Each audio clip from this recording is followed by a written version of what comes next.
Oui, ça fait 3 mois que je n'ai rien posté. Je n'ai pas rien fait durant cette période, presque, mais je n'ai pas rien fait. Au contraire, je vous en parlerai prochainement.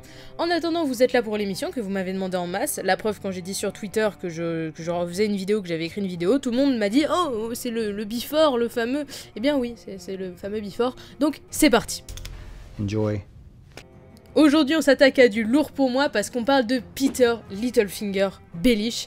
Et ouais, c'est un personnage franchement mitigé, soit tu l'aimes, soit tu l'aimes pas. J'ai l'impression de dire ça à toutes mes vidéos. Mais ce qui est sûr, c'est que c'est l'un des meilleurs personnages de la série. Allez, ne faites pas la tête. Vous allez voir que c'est pas juste le connard de service. C'est un personnage fascinant, c'est mon personnage préféré. Mais ça, ben, on le sait tous. Hein. Peter Baelish est né en l'an 268 sur le plus petit doigt des Fingers, une partie du Val d'Arin. Ses parents ne sont pas vraiment connus, son père s'appelait évidemment Baelish, et sur sa mère, on sait juste que son prénom était Alayne, et oui, le surnom qu'il donne à Sansa quand elle va aux Aeriers, saison 4. Ce que l'on sait cependant, c'est que son arrière-grand-père était une épée de Braavos, hein, comme quoi. Son grand-père prit alors comme emblème le titan de Braavos que Peter changera pour opter pour un oiseau moqueur quand il sera adulte, comme dans la série. Peter est donc fils unique, vivant assez sobrement, son père étant un tout petit seigneur, ce dernier qui va d'ailleurs louer des liens d'amitié avec Lord Hoster Tully durant la guerre à 9 sous, Lord Hoster étant le père de Catelyn, Lysa et Edmure. Lors de son enfance, Peter est alors envoyé à Vizsla comme pupille de Lord Hoster, il grandira donc avec la fratrie Tully. C'est d'ailleurs durant cette période qu'il obtient le surnom de Littlefinger, donné par Edmure parce que sa famille vient des Finger et qu'il est petit, Littlefinger. En fait, vous, quand vous voyez Littlefinger, vous voyez un monstre d'égoïsme, mais avant cela, c'était un enfant tout à fait normal. Il était très ami avec Edmure, comme avec Lysa et Kat, ces dernières qui lui faisaient d'ailleurs bouffer de la boue. Non, mais je vous jure, c'est écrit dans le livre, Peter Baelish a bouffé de la boue quand il était gamin. Voilà. Normal. En fait, ce qui a rendu Peter comme il est, alors que petit, il est plutôt décrit, oui, comme quelqu'un d'intelligent, mais aussi comme un petit peu audacieux. Oui, en gros, c'était un casse-cou qui s'attirait toujours des emmerdes. Eh bien, c'est son amour pour Catelyn Tully qu'il va développer à l'adolescence. Évidemment, sinon ce serait trop simple, Catelyn n'aime pas Peter, mais le considère comme son frère. Faudrait lui expliquer les pratiques des Lannister.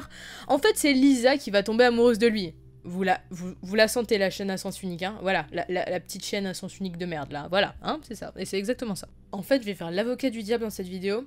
Ce qui détruit Peter, c'est cet amour qu'il n'aura jamais. Oui, Peter est un putain de romantique en vrai. Et les deux sœurs Tully, par contre, elles, ce sont des monstres, très clairement. Vous voulez savoir la vérité? Bah, je vais vous la dire. Attention, c'est fortement choquant. Je me fais rire moi-même, on dirait que j'étais complètement bourré quand j'ai écrit ça. Bon, bref. Quand ils étaient jeunes, Peter devait pas avoir 15 ans. Ce dernier danse avec Kat et essaye de l'embrasser, mais elle se moque de lui. Lui, hyper triste, va aller boire et va se retrouver sous. Lysa va clairement essayer de se faire passer pour Catelyn et coucher avec Peter, qui croit que c'est Catelyn, et d'ailleurs, bah il le croit toujours. Non, mais comment ça n'excuse pas tout. En 282, Kat est fiancée à Brandon Stark, le frère de Ned. Peter, qui, bien sûr, n'est absolument pas passé à autre chose, trouve rien de mieux que défier Brandon en duel, alors que bon, si on n'a jamais mis une épée entre les mains de Peter Baelish, c'est qu'il y a une raison. Hein. Alors évidemment, Catelyn est pour Brandon, et Edmure lui sert d'écuyer. Et bah bien, la famille, bravo. Bah, le combat, je vous le donne en 1000. Peter... perd. Voilà, fin du suspense. Catelyn est même obligée de supplier Brandon de pas le tuer, parce que Peter, il abandonnait pas du tout en fait. Il se retrouve à la suite de ce combat avec une cicatrice du nombril à la clavicule, bah qu'il a toujours d'ailleurs dans la série. Suite à cela, Peter est renvoyé chez lui dans les Fingers en disant au revoir à personne, sauf que Lysa tombe enceinte de lui, mais son père la force à avorter évidemment et refuse qu'elle épouse Peter. En attendant, ce dernier va continuer tel un gros relou de première d'envoyer des lettres à Catelyn qui ne les lira absolument jamais et qui finalement se mariera avec Ned Stark. En fait, au bout d'un moment, Peter va commencer à utiliser Lysa, qui s'est entre-temps mariée avec Jon Arryn, pour obtenir un poste comme argentier dans une ville du Val. Il se révèle être extrêmement bon et devient en à peine 3 ans le grand argentier du roi Robert. Il va créer un vrai réseau à la cour, que ce soit monétaire ou d'information, et bien sûr va posséder plusieurs bordels. Finalement, on arrive au début de la série, où Peter aide Lysa à tuer Jon Arryn, et le reste, eh bien vous le connaissez. Un vrai bordel... de Baelish. Il meurt à l'épisode 7, saison 7, comme je l'avais prédit. Non mais je suis très fière de moi sur ce coup. Hein. Il meurt donc la gorge tranchée par Arya Stark, sur ordre de Miss Sansa. Non mais je la vis très bien cette mort. Hein. Notons que dans les livres il n'est pas mort, il n'a jamais envoyé Sansa au Bolton. Et bah ouais, on en est très loin dans la série. Peter est un personnage petit, maigre, près de la trentaine, il a des traits aigus. Dans la série, il porte la moustache et la barbe de 3 jours, mais il faut savoir que dans le livre, il a juste une barbichette, qu'il se coupera d'ailleurs, tome 4. Ses cheveux sont poivre et sel, et ses yeux vert rieur. On connaît tous évidemment la fameuse phrase de Sansa, lorsque Baelish sourit, ses yeux ne le font pas, et toujours selon elle, la laine de Baelish sans la menthe. Oui, alors j'ai jamais vraiment compris le délire qu'avait Sansa quand elle est narratrice dans les livres de toujours décrire l'haleine de Littlefinger, c'est insupportable, mais j'avais envie de le mettre dans la vidéo, du coup je l'ai mis, voilà. Il a un style vestimentaire très élégant qui varie assez souvent, toujours dans les longs habits avec, dans les livres, une cape, mais ce qui revient tout le temps, c'est évidemment le moqueur épinglé sur ses vêtements. Niveau caractère, il est rusé, ambitieux et intelligent, atout qui le fera passer de petit seigneur à l'un des plus grands seigneurs du royaume, c'est pas moi qui le dis, c'est Roose Bolton. En fait, tout le monde à la cour prend un petit peu Peter de haut et le sous-estime de par son statut social, et cela à part Varys et Tyrion, et donc en fait, Peter en profite pas mal, parce que du coup les gens lui font confiance. Il est joué dans la série par Mr. Aidan Gillen, il apparaît pour la première fois au 3e épisode de la première saison. Aidan dira de son personnage que son seul défaut est d'être trop sentimental, c'est-à-dire qu'après tant d'années, garder un amour pour Kat et ensuite pour Sansa, malgré son avancée sociale, bah c'est pas tip top. Hein.